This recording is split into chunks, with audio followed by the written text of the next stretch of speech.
said, yeah, my name's Sue Pimler. I'm the CUBO, well, actually the chair-elect as of the conference, the summer conference event. Keep forgetting to say that. And also, but in relation to today's session, the research lead on the CUBO board. And we're really pleased to be hosting this roundtable session in partnership with GSL and to be sharing some of the latest research that we've developed together, which is all specifically focused on the impact of residential life on the wider student experience. From a CUBO perspective, we obviously believe really deeply in the power of evidence-led insight, which can shape better our services, our policies, our student outcomes, and that's why our ongoing partnership with GSL has become such a valuable part of our CUBO strategy, and this is now the third in a series of thought leadership reports that we've worked on together.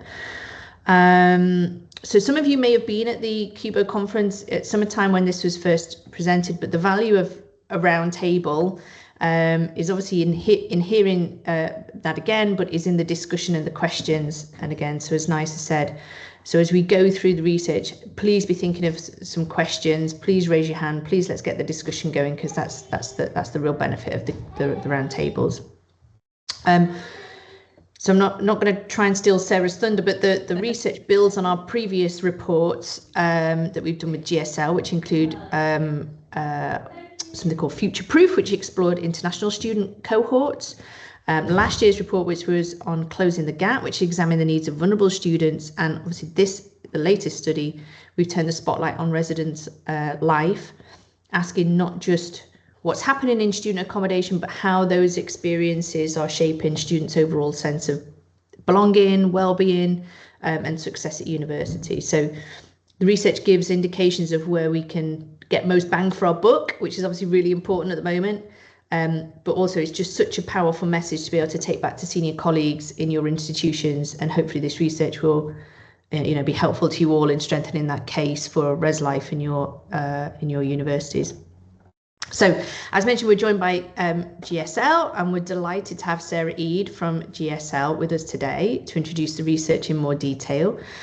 Sarah brings nearly 20 years of research experience and is head of insight at Global Student Living, and which is the world's leading platform for student accommodation insight and performance benchmarking. And Sarah's also been instrumental in developing and leading this research and indeed the previous two editions. Obviously going to be walking us through it today and then taking questions as we go along. So without further ado, I'll hand over to Sarah to take us through the highlights. Thank you. Hi everyone, good morning. Lovely to see so many of you here today.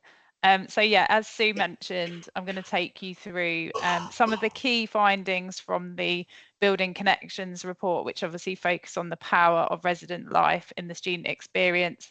There's an absolute wealth of data in the report itself, so do make sure you download a copy of it. I think there was a copy sent to you as part of the invite. So yeah, obviously lots to cover today, but there's even more in the report, so worth a read as well if you haven't done so already. So as mentioned, I'm Sarah Eade, Head of Insight at the Global Student Living Index, which is our customer experience platform. Some of you may know formerly as the National Student Housing Survey way back when, but we've developed the platform a lot more since then. But we have obviously a lot of data over the last 15 years, and we've covered resident life in more detail this year, but we have obviously measures going back a long time and a vast amount of data. So hopefully we can share some of that with you today and give you some sort of indication of the importance of residents' life and how much it matters to students. As Sue mentioned, I won't cover this too much, but this is the third report that we've done with CUBO.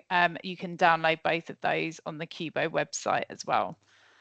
So first off, why resident life? Why did we choose resident life? We obviously we sit down, we talk about what we're going to look at each year for the report, and resident life was a key topic, top of mind. It's something that we've seen a lot of interest from the sector. GSL have their own conference. It was something, the sessions that focused on the resident life and student experience were oversubscribed, and we couldn't fit enough people in the room, so we knew it was a topic that was really in demand. We've also seen an appetite from our clients for data. to help assist with decision making, which hence why we added a new module to our survey to ask students about their resident life experience and what they want from the future as well. We also know the benefits of a good resident life experience as well. It's absolutely clear within our research and hopefully within the report how important it is in terms of well-being, in terms of a sense of belonging. And also that there is evidence as well of what a poor resident life experience can have, and a lack of belonging as well, and that can be detrimental to a student experience as well. And finally, we're seeing a lot of change, certainly in terms of student priorities, that perhaps require a fresh perspective really on resident life and how we approach it moving forwards. So certainly some of the things that we cover in the report around changing student priorities, students now prioritise wellness, personal development, meaningful experiences over sort of traditional social events, and we're seeing that institutions are needing to adapt by offering programs and environments that are more aligned with those expectations. So a more diverse student population. So today, the student body is more diverse than ever, encompassing a wide range of backgrounds, identities, beliefs, and this diversity challenges what traditional one-size-fits-all approaches to student life. The sort of stereotypical image of students socialising in pubs and bars, it no longer reflects the norm. And there's more of a growing demand, sort of inclusive communities and sort of accepting different lifestyles. We've also seen a decline in alcohol consumption, so young people are drinking less. So in the UK as well as in other high-income countries, so places like the US and Australia, alcohol consumption's dropped quite significantly. It's not something that students are as up for doing as they were in the past. And also those events that focus around alcohol as well, we're seeing are less appealing, whether that's for cultural, religious, health reasons, and students expect alternatives.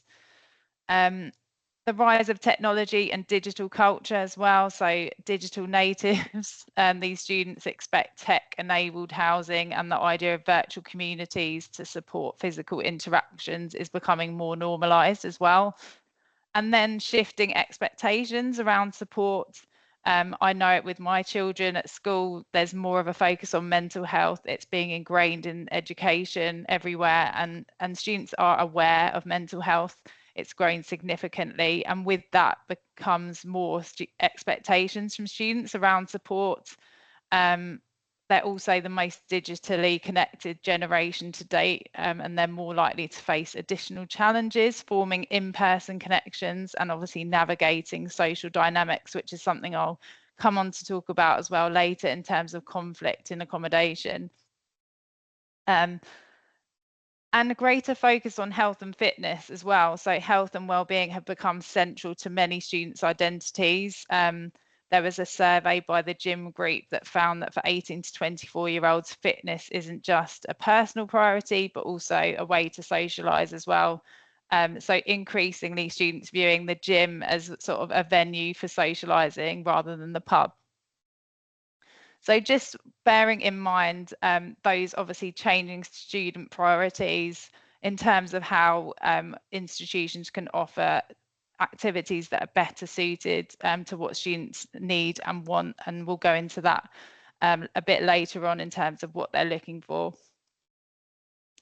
So just to cover off in terms of our sample as well that we've used for this research, just to sort of cement how much data we have and why it is so reliable. We've got 48,000 student responses just for this wave of the survey that covers over 1,500 properties and 84 towns and cities. So a vast amount of data and hundreds of thousands of responses over the years. And also a varied group of students as well.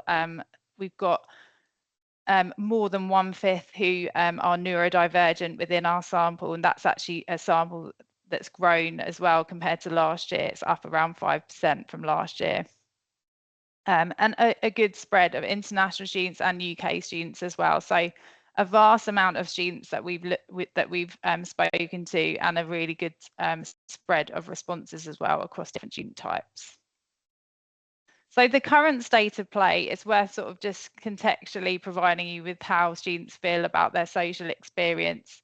So more students agree they have formed close friendships with others in their accommodation each autumn than in spring. So we tend to see that students are happier with their social experience in autumn versus spring. So when they first start, relationships are good, and as they start having to live with each other for longer, you can see tensions tend to rise and the experience isn't as strong.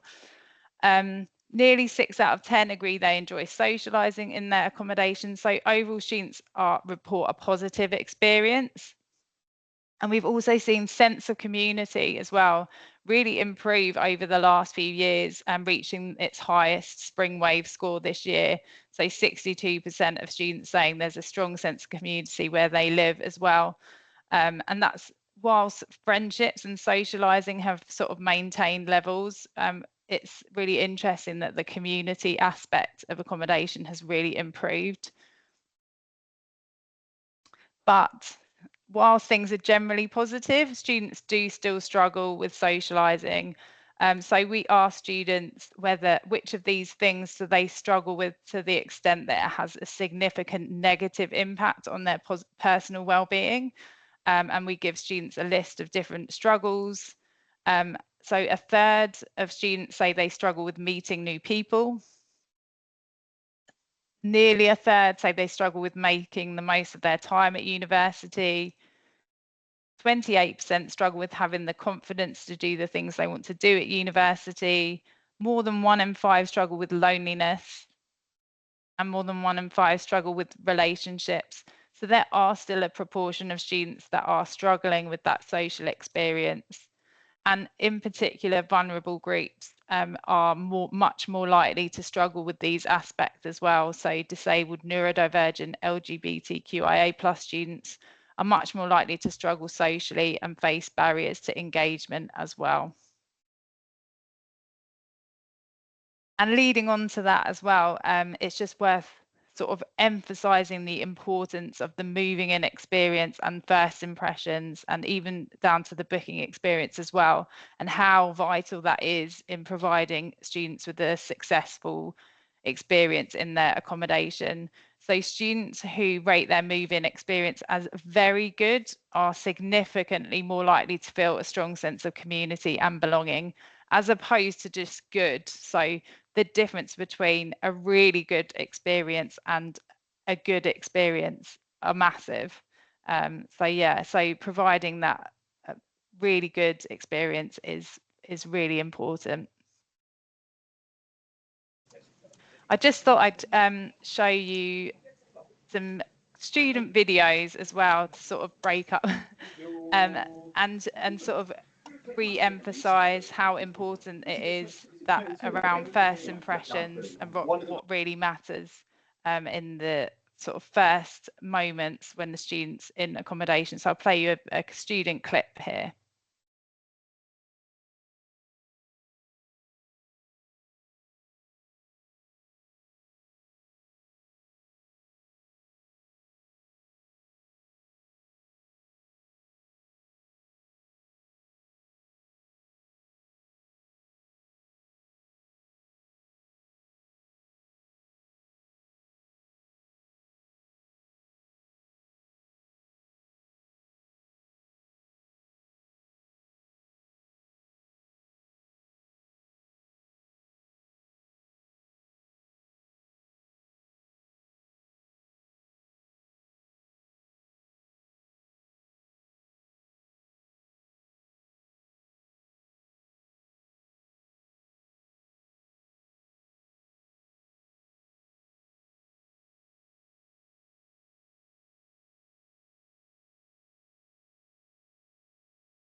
So yeah, just really emphasising there the importance of having a good first impression and good moving in experience, but also in terms of allocating students with like-minded students, which is again something I'll come on to later when we talk about room allocations. But yeah, and just the fact that it doesn't matter how good the accommodation is if you're not enjoying it socially. For some students that really is important and can almost be detrimental to their whole experience if that's not right. So moving on, we're going to move on to the extracurricular experience. So we ask students about their engagement with extracurricular activities to kind of ascertain sort of how engaged students are in their extracurricular experience in their accommodation. And we split them into 4 groups. So we asked them which one they were most likely. And the first one was, I'm just at university to study. I'm not really interested in getting involved outside of my course. So 30% of students fell into this segment. This segment, whilst they're focused, they know what they like, and they place obviously high importance on their studies. They're not unhappy with or against socialising, but they kind of want it on their terms. So they're generally very happy with their accommodation experience and perhaps fail to see the wider benefit that a more fulfilling experience still has on their time of university. And they don't have as much motivation for it as they do for their studies. But this does lead to lower well-being and a greater propensity to drop out than other groups for this segment. And then 20% of students said they have a fulfilling extracurricular experience away from their accommodation, that they don't need to get involved in the accommodation itself. So these students, whilst they are enjoying university overall, their situation in their accommodation is letting their experience down. So there's a lack of sort of involvement in extracurricular activities and difficulties living with those in their accommodation are reflecting negatively on their perceptions of their whole accommodation experience, and they've had to find their tribe elsewhere. So arguably they are a bit of a missed opportunity, as had they had this sort of environment to thrive socially, they would have probably fully embraced it. And then 31% said that they have a fulfilling extracurricular experience and there's always lots to get involved in. So these are the students that are really making their most of their time in their accommodation, really seeing the benefits. They're confident, optimistic, and place high importance on the extracurricular aspect of their university experience. And they're also open to more involvement as well. And then the smallest segment, still nearly a fifth though of the student population would like to be involved with more, but there are things stopping them. These students are struggling with the confidence and the ability to immerse themselves in the experience, and this is having a negative impact on their mental health and their accommodation experience. They're more likely to be vulnerable students, so they have more barriers to involvement, both logistical, financial, and emotional. So they're feeling a bit disappointed with how things have turned out, but they want to be able to be more involved. So a real spread in terms of how students are engaging with their extracurricular experience. Really polarized in terms of the split. So lots of students who are having a really good time and really making the most of their experience, and then still quite a large chunk who are just not getting involved, either because there's things stopping them or because they've chosen not to. When we look at these groups and we look at how they're feeling about their social experience as well and the benefits that that's bringing, it's really clear that those who have a fulfilling experience in their accommodation are significantly more likely to agree they've formed close friendships, that they enjoy socialising their accommodation, they feel a strong sense of belonging and community. And on the other hand, those who would like to be more involved but perhaps aren't having the experience that they hoped are less likely to agree they have close friendships, less likely to be enjoying socialising and sense of belonging. And also those who have a fulfilling experience elsewhere within their accommodation, they're not enjoying it as much. They don't feel a strong sense of community as strongly as other groups, or a sense of belonging. Interestingly, those at uni just to study are the most likely group to say they're considering dropping out, which we were sort of a bit surprised by this, but when we looked at the data, this was largely driven by neurodivergent students in this group. So they're one to consider, because whilst they have chosen not to socialise, this is actually having quite a negative impact on their university experience, and they're I think 50% of them are considering dropping out. So worth considering those vulnerable groups as well. And when we look at vulnerable groups as well, those with a disability are significantly more likely to fall into the would like to be involved, but there are things stopping them, as are neurodivergent and LGBTQIA+ students. And LGBTQIA+ are also more likely to say they're just at uni to study as well. So those groups, those vulnerable groups, are sitting more in those two groups where potentially they could be getting more involved in extracurricular activities. When we ask students about their barriers to involvement, so we ask them what are the main reasons why you're not getting involved in extracurricular activities. I found this quite interesting, that timetabling was the top thing, the most common thing that students said was stopping them from taking part in extracurricular events. And this is largely driven by international students. So this was the #1 thing for international students in terms of barriers to involvement. And then for UK students, it was more emotional barriers. So confidence, not knowing other people, were the things that were stopping them from getting involved. I'm just going to play you a clip now as well to sort of reinforce the impact of timetabling on involvement in extracurricular activities.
Yeah, so this student in particular, this is having the timetabling events is having a really negative impact on her experience and ability to meet friends. So just one thing to really consider when thinking about scheduling and the types of courses that the students that live in your buildings are on, and which and asking them, you know, which timings and days are going to be most convenient as well.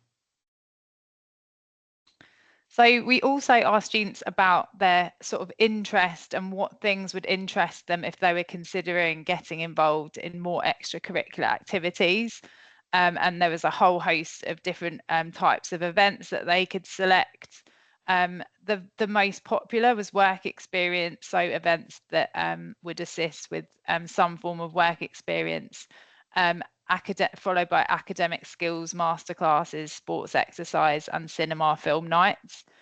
There are some quite distinct differences according to engagement level and stage of study and various different demographics, which are in the report. So do have a look at those if there's a particular group that you're interested in. But this sort of chart did make me think, you know, there's a lot of different events, and there's not one thing that stands out as being the thing that all students want to see. And it's a lot of events to put on to cater for all the different requirements. So we did an analysis, a TURF analysis, which is basically stands for total unduplicated reach and frequency. But it's basically a tool to understand the portfolio of different event types that will maximize the reach. So we've used this to understand which combination of extracurricular events will reach the biggest number of students. So it basically tells you which type of events will make up the best combinations to get you the most students to come, basically. So if you put on one type of event, obviously work experience is the thing that was most popular, and that would hit 34% of students. If you then combine that with academic skills and masterclasses, you're going to hit more than half, so just over half. I was surprised actually, because there's not a huge amount of crossover between these two types of event. I thought you would get similar students choosing both of these things, but that actually shows that there's not a great amount of crossover. So if you put on those two types, you would still reach 50%. If you add sport and exercise to the mix, and you have three types of events, so sport, exercise, academic skills and masterclasses, and work experience, you're going to hit nearly 2/3 of your students with that combination. Obviously, sport and exercise is quite varied, so there's lots of different sports or exercise classes that you can put on for students. So it's not always feasible either to do all of that. So, and we know having access to a gym can be a social hub as well as a place to work out. But if you haven't got a gym, you know, what kind of things can you put on? So I switched it up for cinema and film nights. So if you offered cinema and film nights, academic skills masterclasses and work experience, you're still hitting 62%. So the reach does drop slightly, but with that type of event, that's possibly more feasible for certain buildings or offerings as well. And then if you add cinema, film nights and sport exercise, you'll hit more than 7 out of 10 of your students. So just with those 4 types of event, you can cater for 7 out of 10. And if we add careers fairs, extracurricular, talk seminars, and all these other things, you can reach up to 86% by having these 9 types of events. But obviously, having all those types of events, the reach only increases slightly as it goes up. So really the ideal combination is around 3 to 4 types of events where you'll be reaching most students. Once you start to get above that, you know, arguably the effort you're putting in to put on all those types of events isn't worth the additional reach that you're going to get from doing all of that work. So just worth simplifying your offer really, and thinking about which types of events are most suitable for your students as well. And then we looked at preference for engagement channels as well. So we asked what types of events would they like and how would they like to receive them? Would it be online or would it be face-to-face? I was really surprised that primarily online and only online, 26% of students said that they would rather have their extracurricular activities online, which seems like a large proportion. And while there is an argument that given the focus on technology, supplementing physical activities with a sort of online community would be beneficial, especially for groups. So we tend to find those students who opt for that channel are those who have more logistical barriers to involvement. It's still worth emphasising that the data we have from the index and other studies as well shows that well-being and satisfaction is highest when students are having positive physical interactions and using online as more of a supplementary measure rather than switching everything to online. And then leading on, so as well as the right type of events, we've also seen a greater demand for accommodation that aligns to a common set of attitudes or values. So we tend to see common choices or allocations in accommodation are based on demographics, so things like stage of study, gender, sexuality, nationality, religion, whereas we're now seeing more of a demand for more specialist accommodation, as we like to call it, or things that are sort of people allocated in terms of lifestyle choices rather than demographics. But how effective are these approaches? So the data that we have, so we ask students about whether they're living in specialist accommodation, and they can select which one they're living in. What we've found is that lifestyle-based and specialist accommodation yield the higher satisfaction.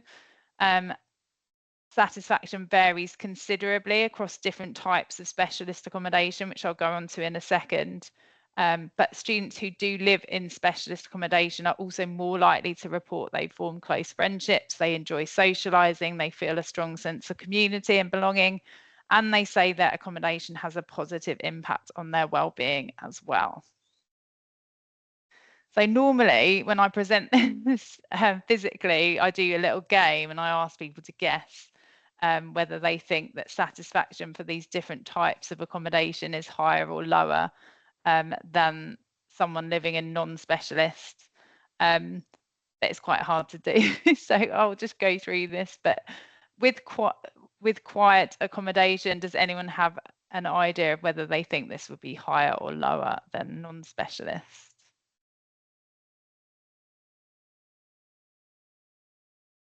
Everyone's quiet.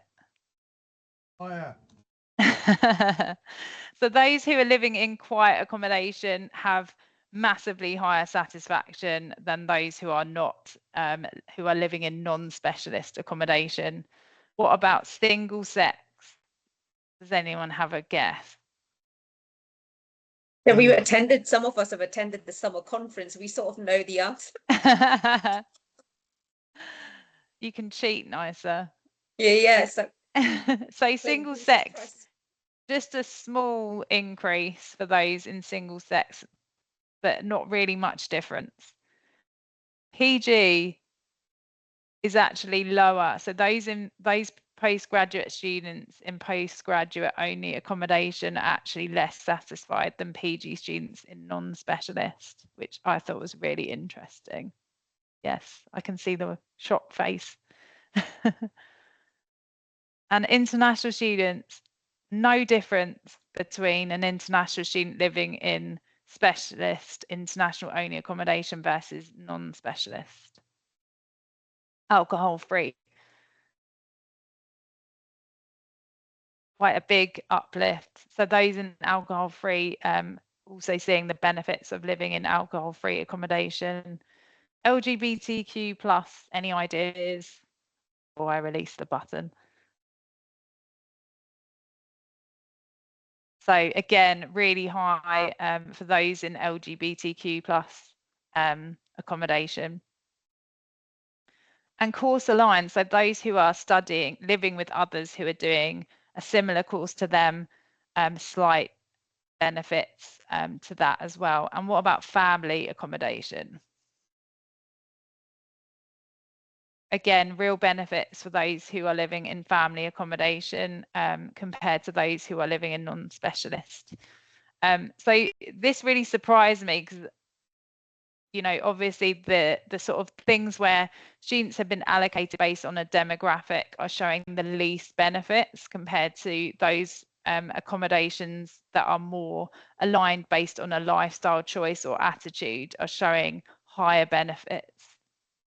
It's worth saying, though, that international student only, while there's no real impact in satisfaction, they do tend to have higher levels of socialising, possibly because those international students have chosen that accommodation for that reason. But yeah, their socialising levels are higher.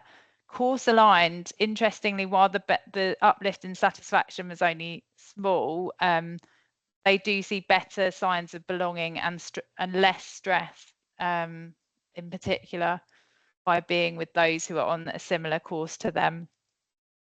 And quiet by far the biggest benefits for students, though well-being, struggles, retention as well, massive benefits for students who are living in designated quiet accommodation. It also has the biggest future appeal as well. So while we asked students what they were living in currently, we also asked them which type of accommodation they would be most interested in the future.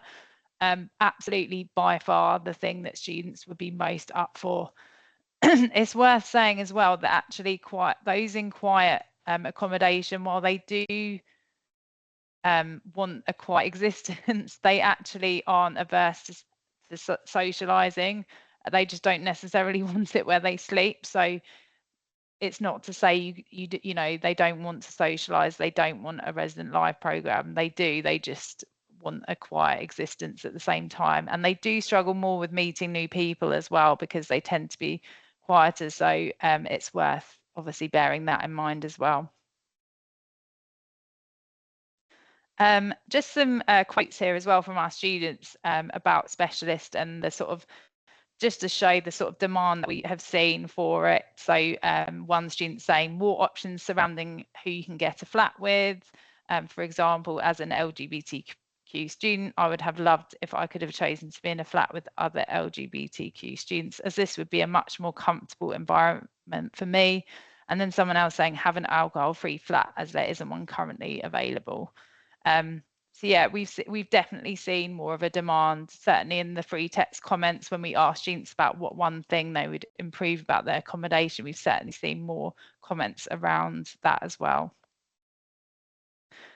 And just to touch on belonging as well, which is obviously closely linked to who you live with, we have done a sort of key driver analysis that looks at which are the things that really drive a strong sense of belonging for students. And by far, the thing that drives sense of belonging is relationships with other residents in your accommodation. And that's followed by opportunities for social interaction, social events, and noise levels as well can have an impact, probably further emphasising the need for designated quiet floors for some students. And also, there's other studies as well that show that students with a strong sense of belonging participate more actively in class, they're more confident seeking academic support, and they both contribute to higher academic achievement. So there is also that link in terms of belonging with academic success as well. So a further reason for students to feel that sense of belonging. One of the other things as well that we wanted to touch on, which is in the report, is around managing conflict. This is something that has come up again and again in the survey over recent waves. Managing conflict for students seems to be more difficult as students are finding sort of social interactions harder now that everything is online. Participation in social activities we know helps foster relationships, but lots of students are reporting conflict with other residents is common and is negatively impacting relationships. So there's a lot of demand from students for support from resident live teams in how they navigate conflict and how they talk to other students and you know, having agreements in place about expectations and barriers and what's expected. I think a lot of students are struggling with that and how they deal with as populations are more diverse in particular as well, and how they can deal with students who have different living habits to themselves as well. And I'm going to play you another video just to show you about how conflict can have an impact on those students in their accommodation.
So yeah, just one comment from a student talking about conflict and how it can impact on not just your living experience, but the university experience as well.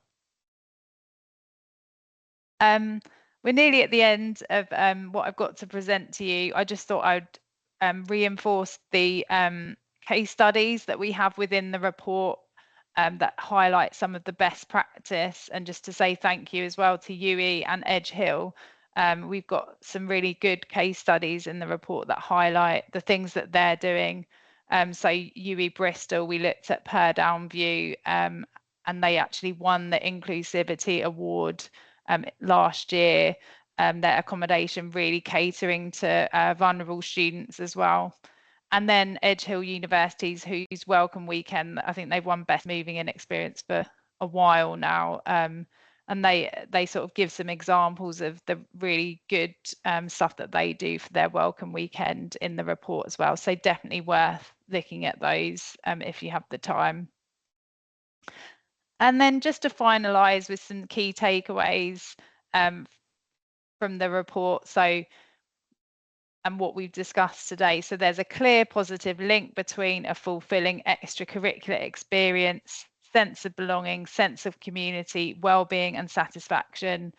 If that doesn't give you the evidence you need to take to people and say it really matters, I don't know what will, but hopefully you can use this report to say we need the investment. So there's a real link between driving a positive experience for students in their accommodation and those positive outcomes. The benefits of specialist accommodation are really clear.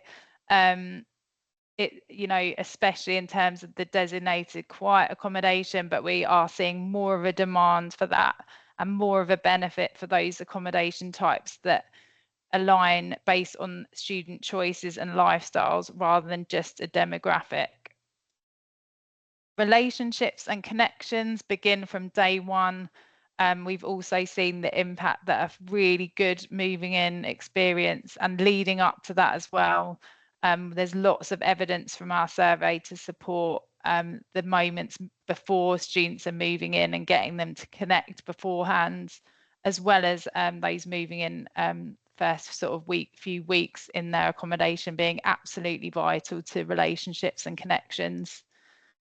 Collaboration as well is key based on changing student priorities. So we've seen that students are gravitating more towards academic and employability based activities. There's more of a demand to enhance their career and their CV.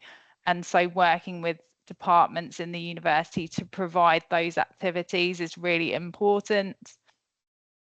And there's also opportunities to shift the needle as well on key social and wellbeing indicators. So we know there's a big chunk of students who are not as involved in the experience as they would like to because there's things stopping them, but they're absolutely not barriers that we can't break down.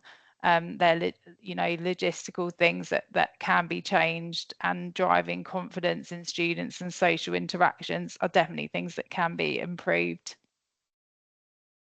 And the importance of skills in navigating conflict was a real key one for me, just helping students, supporting students in how they deal with conflict is a life skill, something that I feel I do every day with my children. So I'm sure that, that students would benefit from that as well.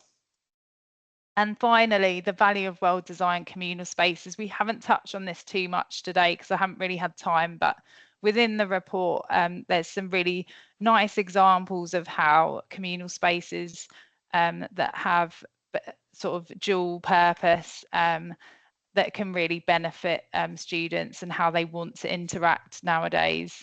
So yeah, that is the end of what I have to present. You can also scan the QR code to view the flip book should you wish to, if you haven't got a copy already, but otherwise happy to take questions or comments or anything that surprised anyone. Thank you for the clap. Thank you, Sarah. Thank you so much. This is wonderful. Question time. You can either just unmute yourself, raise your hand and ask your question, or if you want to submit it in the chat function, then we can pick it up from there. Paul? I was really interested when your plus and minus points to about different types of accommodation made coming to this presentation alone. It was all brilliant, but that alone justified my price of entry. So thank you very much for that. When I've mentioned having LGBTQ plus type of accommodation before here, I mean within my institution, people have always responded like I was some kind of segregation monster. So I was really interested in that. So I've still got my hand up. I was really interested in that point. I just wondered if there was some way of gauging how many people on this call offer that at the moment, because it's something I'm really keen to explore. Could everyone give a thumbs up if they do it and they're happy to quick enough on their not that I'm just trying to get likes, just to indicate whether you do that type of accommodation. Is there anyone here that offers that? So sorry, could you repeat the question? So one of the things Sarah mentioned earlier in one of the slides was that there was a definite positive response where universities offer LGBTQ plus only accommodation, like in a similar way to the quiet accommodation and alcohol-free accommodation. And my question was, does anybody on this call offer that currently? And could you just indicate by offering a thumbs up?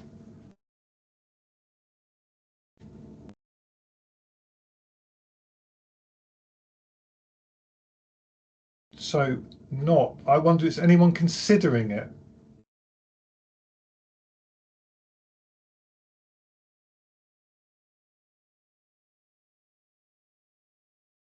Doesn't look like it.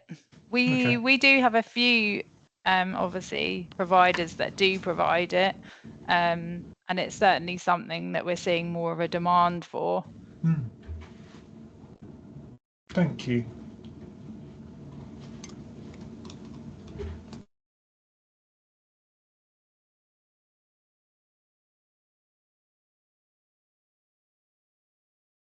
Any other questions? Oh, Hannah.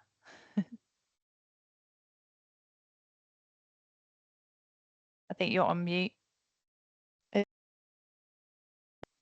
Sorry, bear with me. Teams has just crashed on me a little bit and I can't get the camera on. Hang on. See if I can get it.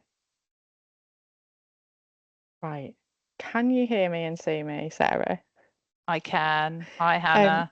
Hello. I just wanted to say thank you for running this session again, because obviously attended your talk at the CUBO summer conference, but there was just so much going on at the summer conference that it's actually been really good to kind of go back over this, some of the content. I found it particularly valuable thinking from the planning side when we are looking at proposals in Durham for new PBSA, new student accommodation that sits outside the university, because we now have a supplementary planning document to improve consultation between developers and the higher education institution, and my role kind of centres around that engagement.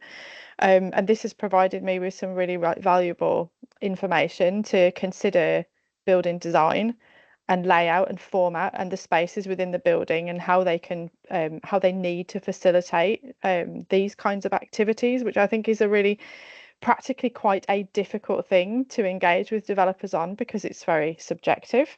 It's very much driven by how much money there is to develop the scheme, how much land and space there is, how high they can build a building, how many residents are accommodated, but having some real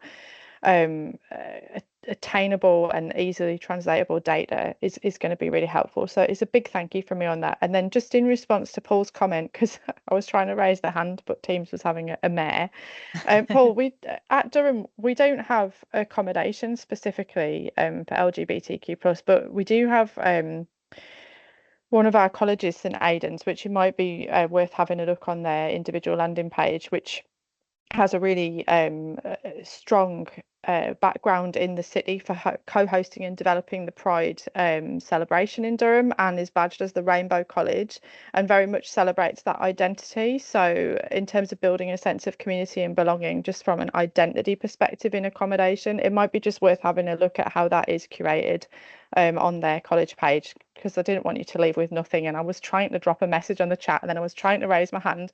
But yeah, I definitely find that interesting in our kind of 17 odd colleges that we do have that one college that outwardly identifies in that way. I just can't at this point in time bring you any data to suggest whether that influences students to select that accommodation. The only time that would really happen is for returning students. So with first years, they're allocated by an algorithm randomly across the colleges, but could certainly potentially in the future kind of look to see whether or not it influences returning students from those particular cohorts to choose to be back in college when that accommodation is available, because of that sense of community belonging and identity. So it's definitely something I'm going to go away and have a think about. So good question. But yeah, thanks, Sarah. It's also worth saying as well that in our last report, CUBO report, we did do a deep dive into LGBTQIA+ students. So if it is something you are thinking about, it's worth having a look at that report as well. There's some useful stuff in there around sort of disclosure and things like that, because I know sometimes students are reluctant to disclose that information initially.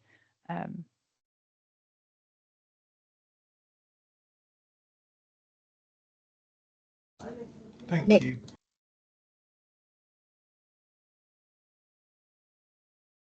You're on mute, Nick. You think I would have got the hang of this after about 5 years of teaching. Yeah, one of the things that really jumped out to me is there was a bit of an inherent tension between the clip of the student saying she struggled to socialise because there are so many international students in her hall, and then the feedback that international students are happier in mixed home international accommodation. Did anything jump out of where providers and institutions are kind of effectively helping home and international students to mix and socialise together, and that's kind of working for both sides of that equation? So I don't know if this answers your question or not, but in the first CUBO report that we did, we looked at international students specifically, and where students struggle is where they're the only one. Like if you single out a student and put them with all international students, it just doesn't work. And we had so many comments from students saying, I'm the only UK student in a hall full of, or I'm the only international student. And the best sort of results were where you had a spread or a mixture. I know that's not always possible to do, but that was what the data showed. So yeah, it's worth having a look at that report as well. It is a couple of years old, obviously, but it's still very relevant, and a lot of the trends are still the same. That's really helpful. Thank you.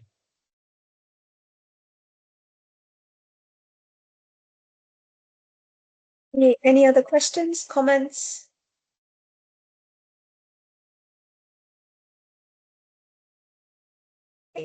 Well, thank you very much, Sarah. This has been fantastic, and thank you all of you for joining us today. As I said, we have recorded this session, so we will be